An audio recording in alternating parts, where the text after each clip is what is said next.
Hey guys, welcome back to another one. Today we're putting together a lead, yes, lead, 3-inch 20 gauge turkey shell. Now, the other day, Matt Tyree posted a video on the Winchester Longbeard XR 20 gauge 3-inch ounce and a quarter turkey shells, and they did bad. The pattern covered the entire patterning board, and I commented, part of that problem is the relatively, for modern times anyway, light payload of only ounce and a quarter. It was 5-shot, I believe. But again, with modern components, you can take 3-inch 20 gauge up to even ounce and a half of lead if you really wanted to. We're doing ounce and 3/8 today of, again, copper plated 4s. But the higher payload would fill out that pattern a lot better. Now, it wouldn't help the blown out mess that it was, but if it was a good pattern, the ounce and 3/8 would certainly be a better way to go than only ounce and a quarter.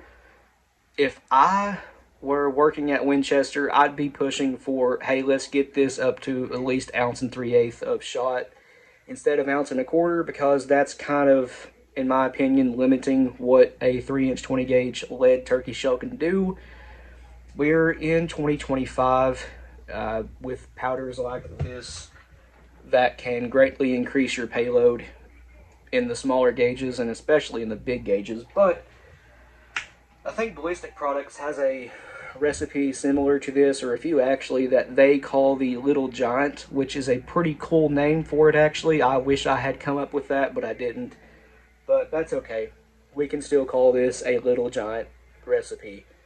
You know what I mean? I can't use the L word that I want to use. We all know what it is, but that's besides the point. The components we're using, oh, by the way, this is not a published, tested recipe. It's just something I've come up with based off published recipes. That pattern's really good. We're using this one. Set it over here. Number of the day today is 29. The dust is already in the hull. We are using a once fired Fiocchi. This was it's steel shot, number 6, 1300 FPS. I believe this was 7/8 ounce, if I remember right. But it's been years since we fired these. We shot them at Clay's. But yeah, 3-inch Fiocchi hull with it's got a Fiocchi primer in it.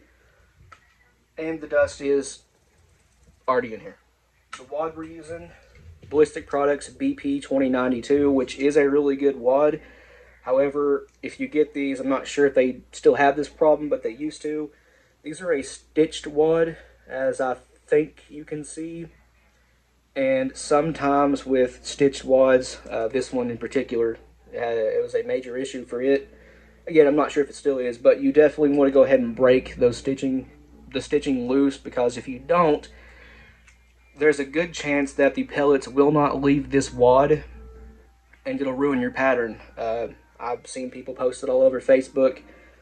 Numerous people have, and we've experienced it ourselves. So my recommendation would be to go ahead and break the stitching of this wad especially, but any stitched wad, go ahead and break the stitching.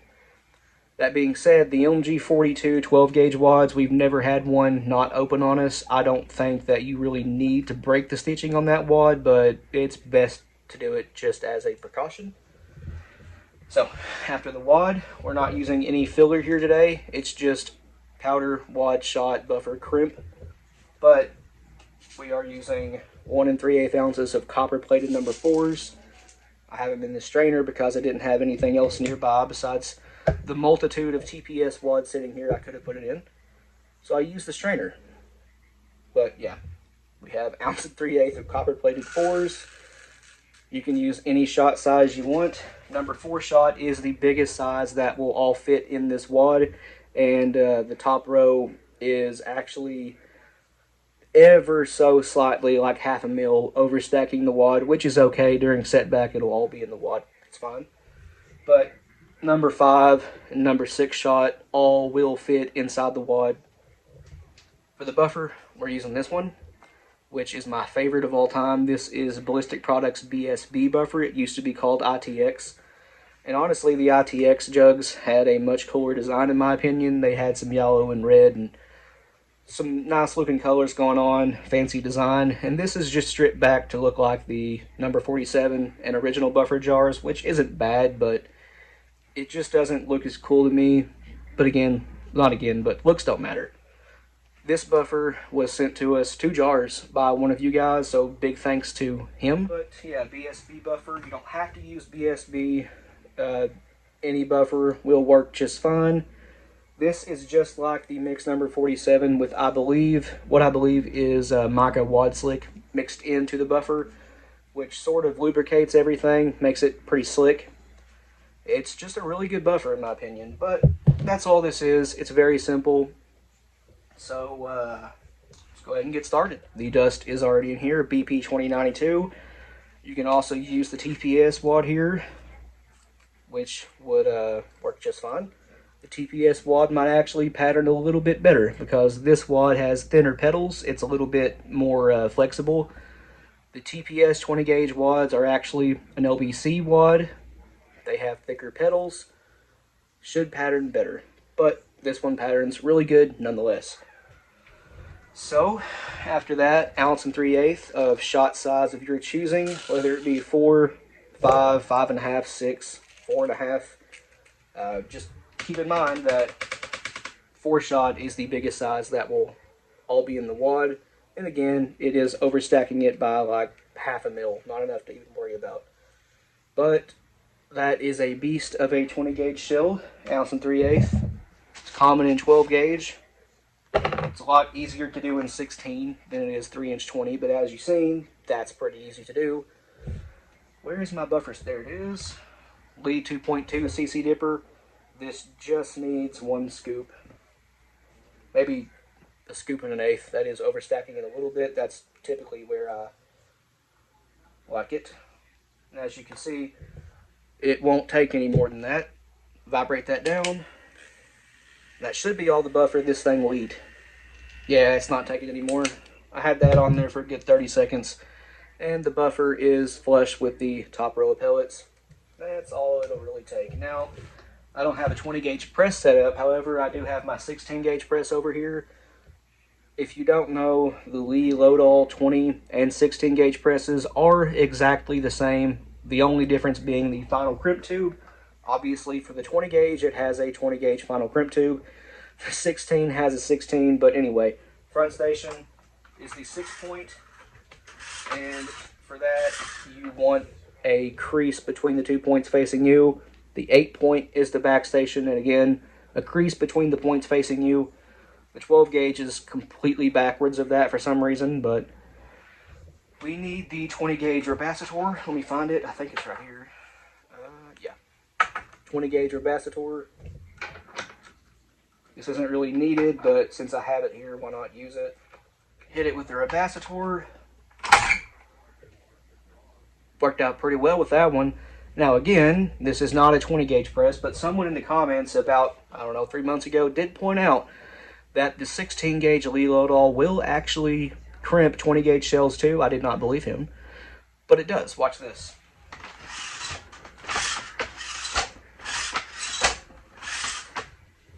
Check that out. Focus. Yeah, it'll crimp 20 gauge shells too. However, there is a problem.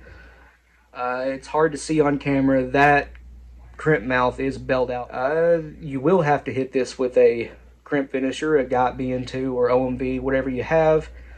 That will definitely need it. I just noticed that one pedal right here was split. That's okay. I don't know how I didn't notice that before putting it together.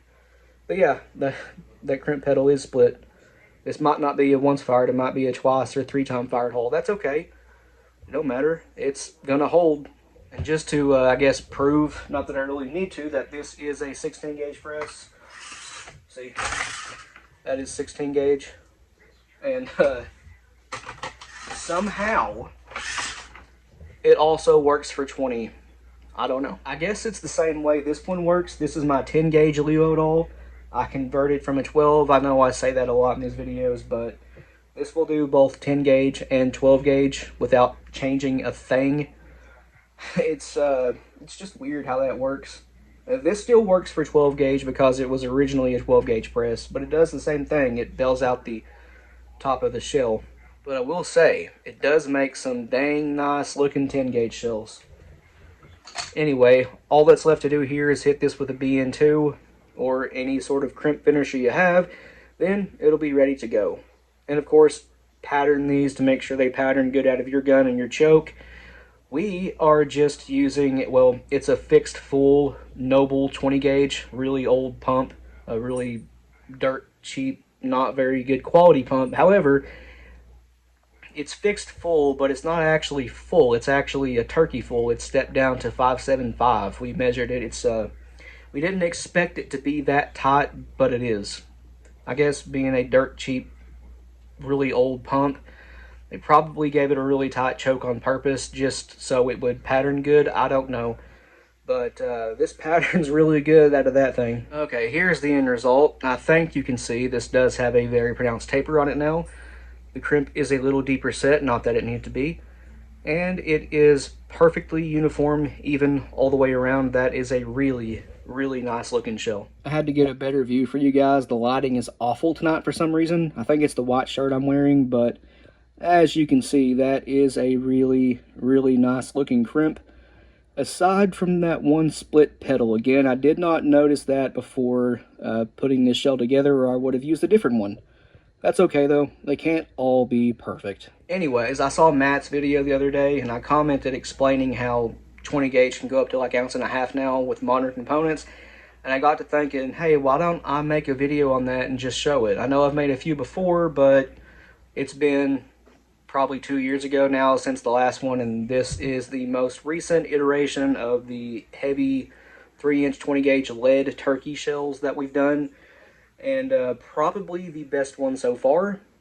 Always room for improvement though. But that's going to end this one here. Please like and subscribe. We always appreciate that. If you have any questions or comments, leave them down in the comment section below and we'll get back to you. And if you want to, go check out our Patreon. A link to that as well as a link to our Instagram, Rumble, and merch store will be in the description below. But other than that, you guys take it easy and we'll see you in the next one.